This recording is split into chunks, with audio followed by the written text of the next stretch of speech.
So I'll do a quick demo of what we currently have done with the. So this is basically our application wherein I'll try to show you how we are actually pulling out data from Hadoop cluster and creating dashboards and reports over it. Okay, so once I log in into the system,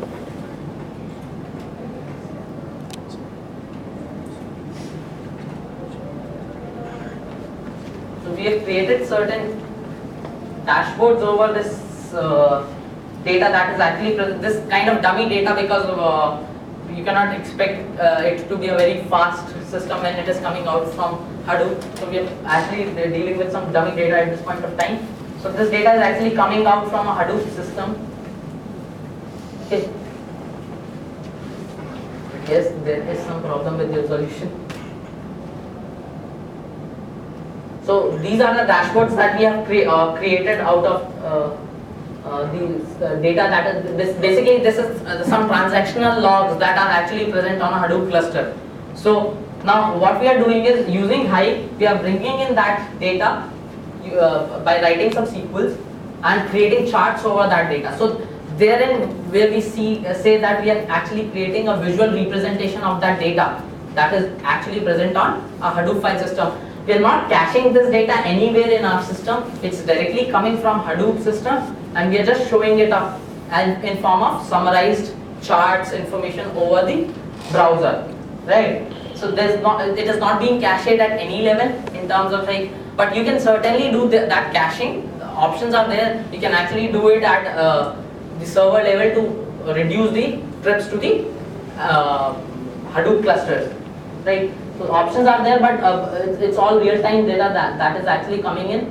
So I have certain dashboards that we have created over the RDBMS. So what I want to show here is like these are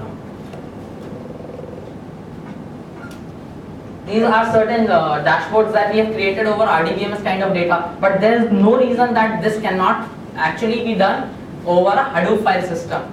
Right? You can actually create tabular reports or some representative reports in terms of charts over this kind of data using Hive and Intellicus. Right? So now I'll quickly show you one report that I have created over the CDR kind of database called Data Recorder, wherein data is being churned out onto a Hadoop file system from a call recorder, like the calls being made from one phone to another phone. Okay, so the complete data is being churned out of a system onto a Hadoop file system, and we have created a report over that data, which is actually a plain CSV file. So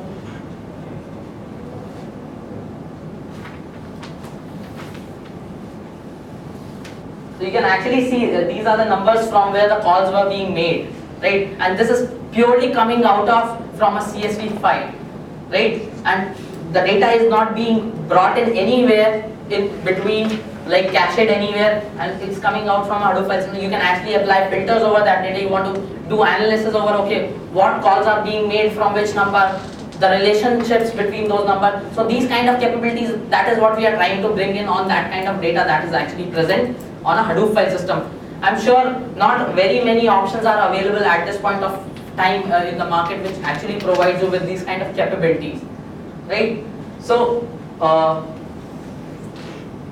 let me show you the state of that data. So we have this is the data that I was talking about. So this is a plain CSV file that is actually storing that data. Merely got 10,000 records at this point of time, but certainly it is doable for any number of records depending on the number of machines you actually put in for your cluster nodes, right? So these are the tables that we have in our Hadoop Hive server that we have created, right? A small number of tables at this point of time, but certainly these tables can actually be provided on the designer of Intellicus, where you can just drag and drop things and create virtual data layer over these objects. wherein the data will finally be fetched from the Hadoop cluster at the time of running these reports or dashboards or charts, right? So the idea here is to reduce those bottlenecks that are there in between, like to bring in data into a data warehouse and then bring in reporting over it. Can we do direct reporting over the data that is actually stored, which already has those capabilities in terms of scalability, efficiency, or rather scalability and failover kind of mechanism. So, any questions regarding the design for that report?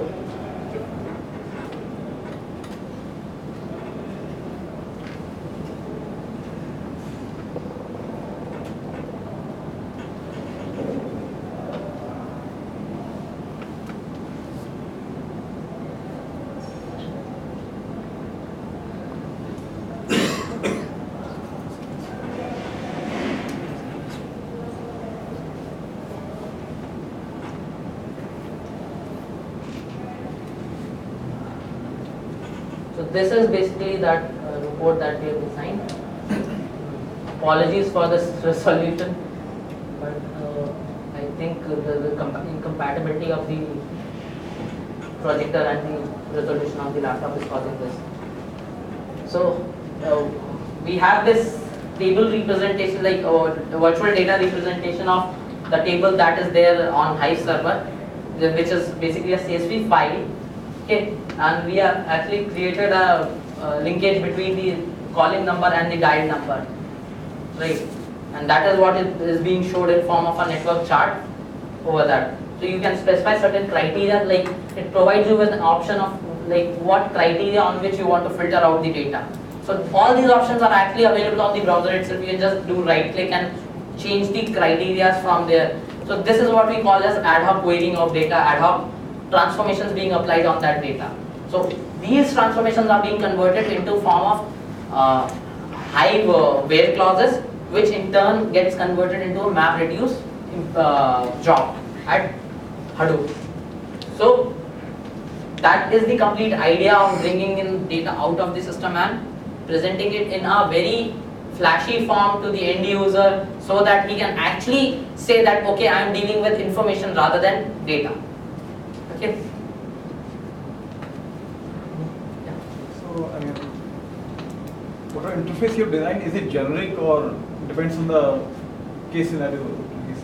I mean, suppose in the case of CDRs, you generate that graph, right? Right. But instead of CDRs, if the scenario is something else, as in so maybe the data maybe, let's say chemical structure of chemical compounds, right? Something like that. Okay. Maybe the graph may not be making graph may not make sense, right? Right. So have you?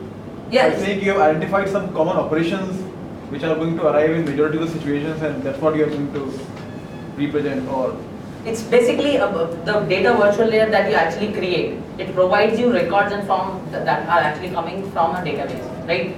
Now you can actually use those records for creating charts, doing comparisons using those charts, or you can convert those records in form of a matrix where you have x and y axis and doing some calculations of summaries on the cells, or you can actually bring that out in form of a tabular report where each record is represented in form of individual records, or you can do grouping over it. So it's basically generic use of that information in various forms. So that is what we are trying to do here. The idea here is that as long as we can use the capabilities of Hive, like the map reduce jobs that are already provided by Hive, we'll use them to use the computational power of the system or the setup that we have, right? After that, we'll try to bring in the R analysis expertise for analyzing that data. So the graph, you should have a graph, right? Yeah. So who is completing that graph? Your Hive query, or it's Hive query is just bringing in data. And then you make that data, a graph maker algorithm, and then we have our own implementation for converting that data into that form which that graph actually understands. Okay, so that implementation is there. We give these objects to our components, the converted objects, and they actually draw that graph.